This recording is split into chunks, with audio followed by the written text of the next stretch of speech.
Bismillahirrahmanirrahim. Assalamualaikum warahmatullahi wabarakatuh. Bagaimana kabar rekan-rekan semua? Semoga selalu dalam keadaan sehat walafiat dan tetap semangat ya. Kita harus selalu menjaga energi positif yang ada di lingkungan kita agar kita selalu bisa untuk produktif. Oke. Baik, selamat datang di mata kuliah struktur data. Jadi struktur data itu ada dua, ada struktur data teori dan struktur data praktikum. Nah, pada video ini, playlist yang dibuka dengan video ini, kita akan fokus pada struktur data teori. Sedangkan untuk struktur data praktikum, nanti akan kami sediakan playlist satu lagi yang membahas khusus tentang implementasinya ke dalam kode pemrograman seperti itu. Oke, kalau di Politeknik Kalteng Riau biasanya kita menggunakan modul ini. Jadi ada modul teori algoritma struktur data dengan Java. Nah, modul ini biasanya kalau perkuliahan offline itu akan dipinjamkan satu orang satu, biasanya ketua kelas yang akan mengambil ke perpustakaan. Tapi pada perkuliahan online ini, modul ini nanti mungkin dalam bentuk software bisa kita bagikan melalui Google Classroom yang kita gunakan selama perkuliahan ini berlangsung. Oke, nah apa sih struktur data dan apa saja yang akan kita pelajari selama satu semester ini? Nah, itu mungkin yang akan kita bahas di video pertama ini, gitu ya. Yang pertama, saya akan langsung masuk saja ke pembahasan. Untuk yang pertama kita akan coba bahas tentang apa itu struktur data. Jadi kalau kita lihat dari nama mata kuliahnya gitu ya, struktur data. Kata struktur itu kan identik dengan suatu suatu bentuk atau bagaimana kita merencanakan atau mengorganize suatu komponen-komponen yang ada menjadi suatu bentuk yang utuh seperti itu. Sedangkan data itu adalah kumpulan fakta. Dalam hal ini berarti kita bicara data digital yang ada di dunia komputer. Nah, kalau kita merujuk ke dalam modul yang ini, apa itu struktur data atau definisi struktur data itu apa gitu ya? Ada 3 kata kunci. Kata kunci yang pertama dari struktur data itu adalah organisasi, pengorganisasian maksudnya ya, pengorganisasian.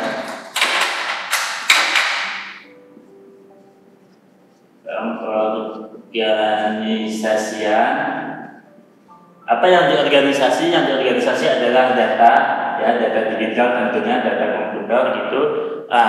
Di mana data ini kita organize yaitu di memori komputer atau di media penyimpanan yang ada di komputer kita. Jadi kita pembahasan struktur data itu akan banyak bicara tentang bagaimana kita mengorganisasi data-data yang kita miliki ke dalam memori yang ada di komputer seperti itu. Nah, karena yang kita bahas adalah data digital, ya maka tentu kita akan bicara tadi data digital yang kita miliki, bagaimana kita membuat sebuah data atau mendeklarasikan sebuah data gitu ya. Jadi prosesnya mulai dari bagaimana proses deklarasi.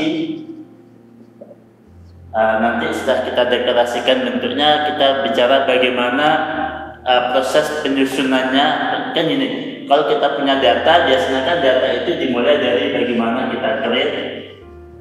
Ya, begitu sudah ter-create dia, bagaimana nanti dia akan kita tambah, ya, insert, kita tambah data baru gitu kan. Nah, ketika kita sudah punya data yang banyak, bagaimana nanti data ini akan kita susun gitu ya. Susunnya kita bisa sorting gitu ya, kita susun bagaimana susunannya, urutannya seperti itu.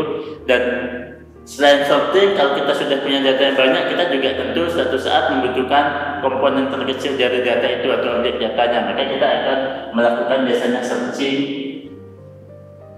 ya, atau pencarian seperti itu. Nah, dan operasi lain yang bisa kita lakukan dalam sebuah data selain kita menambah, mengurutkan, mencari, kita juga biasanya akan melakukan perubahan. Kita update gitu ya. Update ini ya lebih kurang mirip dengan insert seperti itu. Terus yang terakhir nanti pasti ada proses delete atau drop. Bagaimana kalau data yang kita miliki ini ingin kita hilangkan, kita hapus. Nah, bagaimana menghapusnya kalau datanya itu data yang ada di atas atau data yang di tengah? Nah, itu nanti yang akan banyak kita pelajari. Jadi sebetulnya kalau kita bicara struktur data ya berarti tadi konteksnya adalah bagaimana data-data yang ada di memori kita itu prosesnya mengorganisasikan data tersebut dari pembuatan, penambahan data, mengurutkannya bagaimana, strukturnya bagaimana, delete-nya bagaimana. Plus kalau dia itu berupa data numerik atau angka, bagaimana proses operasi aritmatikanya gitu. Jadi kalau dia tipe datanya itu angka gitu kan, integer gitu.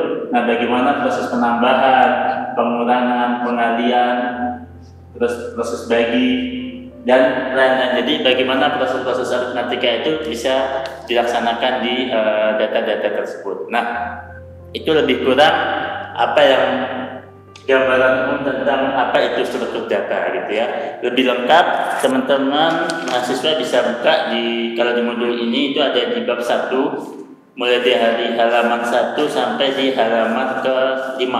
Itu pembahasannya tentang tipe data. Saya yakin teman-teman sudah belajar di mata kuliah lain juga tentang tipe-tipe data yang ada gitu kan, ada tipe data integer dan segala macam.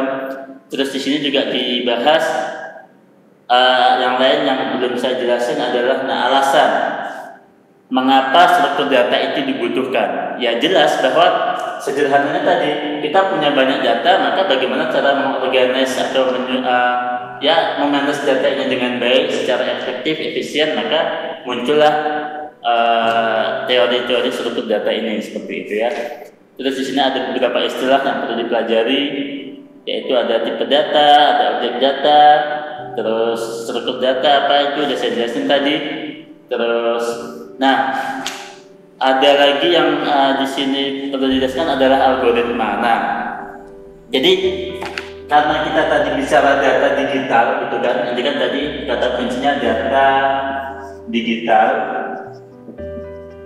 Data digital itu kan bentuknya itu adalah kumpulan-kumpulan bit yang akan kita organize. Maka bagaimana data digital ini bisa nanti kita lakukan berbagai aktivitas tadi, menambahkan dan segala macam. Terus kalau kita men-sorting gitu, mengurutkan, bagaimana cara men-sorting yang paling baik? Kita mau searching, bagaimana searching yang paling baik? Maka dari sini nanti kita akan menggunakan algoritma. Apa itu algoritma? Ini kan nanti bagaimana kita memilih algoritma ya. Algoritma adalah step-step, langkah-langkah yang bisa kita lakukan untuk menyelesaikan suatu permasalahan. Jadi masalahnya bagaimana kita punya array, bagaimana array itu di-search dengan cepat atau dicari data dengan cepat. Maka nanti akan ada beberapa algoritma yang bisa kita pilih. Algoritma A caranya begini, langkah-langkahnya begini, kelebihannya apa, kekurangannya apa, dan seterusnya. Jadi di situ nanti muncul istilah algoritma seperti itu. Jadi ya yang akan kita pelajari selama satu semester ini nanti ada beberapa algoritma searching, sorting dan segala macam. Oke, berikutnya kalau kita lihat lagi di modul yang belum saya jelaskan adalah tentang gambaran umum apa saja yang akan kita pelajari selama satu semester ke depan. Jadi kalau kita lihat sebetulnya secara umum ya tidak jauh dari tadi kita bicara struktur data. Beberapa yang akan kita pelajari itu adalah yang pertama kita akan bicara tentang array. Ya, array itu apa? Array itu nanti adalah bagaimana ketika kita memiliki banyak data dengan tipe data yang sejenis, maka data tersebut bisa kita sederhanakan menjadi sebuah array.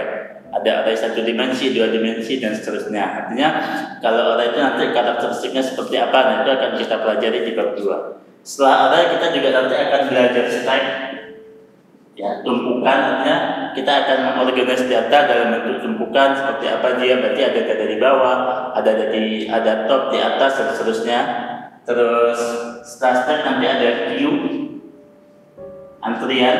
Jadi kalau stack itu tumpukan, kalau queue itu dia ke samping gitu ya. Bagaimana bedanya dengan array? Itu nanti kita bahas di bab 3. Terus setelah Q itu kita nanti akan bicara link list. Ya, link list nanti ada circular dan circular dan seterusnya. Dan yang terakhir kita akan bicara tree. Ya, tree jadi datanya kita susun dalam bentuk seperti pohon seperti itu, akar-akar pohon. Nah, bagaimana nanti array, stack, queue, list dan tree, dan juga di dalam masing-masing ini nanti ada banyak lagi. Jadi kita bicara array, tidak hanya sekedar apa itu array, tapi kita akan dalam sampai ke bagaimana kita mengurutkan data yang ada di array, bagaimana kita mencari data yang ada dalam array dan seterusnya. Jadi ya lebih kurang itu materi yang akan kita pelajari selama 1 semester ke depan.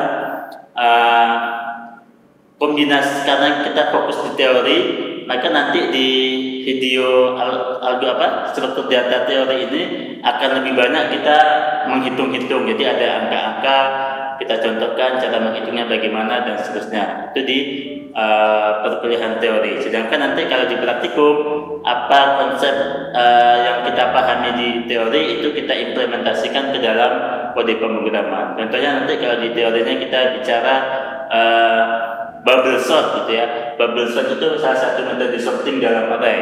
Bubble sort itu step by stepnya seperti ini, cara menghitungnya kalau dia berupa angka seperti ini. Nah, ketika nanti itu kita implementasikan ke dalam kode program, bagaimana jadinya? Bagaimana rumus itu kita ubah dalam algoritma dalam bahasa pemrograman, sehingga ya ketika kita membutuhkan bubble sort tersebut dalam suatu aplikasi, kita tinggal implementasikan ke bagian tersebut. Jadi lebih kurang seperti itu. Nah, silakan teman-teman jika ada pertanyaan tentang apa itu struktur data, terus apa itu array, segala macam, atau apapun pertanyaan tentang struktur data, silakan boleh ditanyakan langsung melalui kolom komentar yang ada di bawah. Nanti kita akan selalu diskusi ya, karena gini, prinsipnya apa yang ada dalam struktur data itu bukan sesuatu yang baru. Bahkan kalau kita ketikkan aja di Google kata kunci materi struktur data gitu ya, itu mulai dari yang bentuknya video sampai PDF semuanya udah lengkap. Bahkan mau dalam bahasa apa gitu juga ada. Bahasa Inggris bisa, bahasa Indonesia juga sudah banyak. Karena tadi struktur data ini bukan mata kuliah baru, tapi dia mata kuliah dasar. Dia mata kuliah dasar yang biasanya memang diajarkan bagi rekan-rekan mahasiswa yang kuliah di jurusan lingkup komputer. Jadi mulai dari teknik komputer, teknik informatika, sistem informasi, manajemen informasi, rata-rata semuanya akan dapat mata kuliah dasar ini. Kenapa?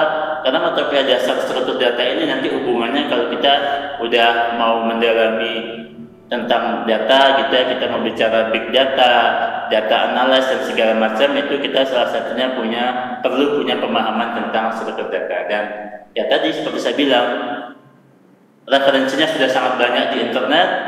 Silahkan boleh cari referensi sebanyak mungkin, atau mungkin juga ada yang saat sekolah dulu udah pernah dapat materi ini, nggak apa-apa, kita ulang kembali, kita ulas dan kita diskusikan. Kalau Pak kemarin di referensi sebelah saya baca seperti ini, kalau di modul ini kok seperti ini ya, kita diskusikan. Nanti mungkin ada beda persepsi, atau mungkin di modul ini kita nanti pakai OOP, sedangkan di sana mungkin masih belum pakai OOP programming. Nah, yang seperti itu kita diskusikan, sehingga harapannya tadi kita tidak sekedar membaca dan memahami, tapi kita benar-benar paham sampai ke level konsepnya seperti apa. Sampai kalau bisa array, kenapa harus array, kapan memakai array, sedalam itu kita coba pahami, sehingga dia menjadi sebuah pemahaman.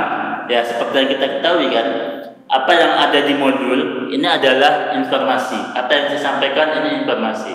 Supaya informasi itu bisa tidak sekedar informasi tapi bisa menjadi sebuah pengetahuan, apa yang perlu kita lakukan? Ya kita memahami, kemudian kita hubungkan dengan semua pengetahuan yang sudah kita miliki sebelumnya, sehingga dia menjadi sebuah knowledge atau sebuah pengetahuan yang melekat dalam diri kita. Itu yang bisa kami jabarkan di video pertama. Kita akan nanti lanjut ke video kedua, ketiga dan seterusnya dengan pembahasan-pembahasan yang sesuai dengan yang ada di modul kita. Seperti itu.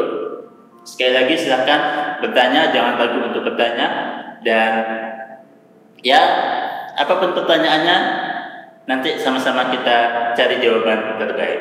Demikian, sampai jumpa di video berikutnya dan tetap semangat.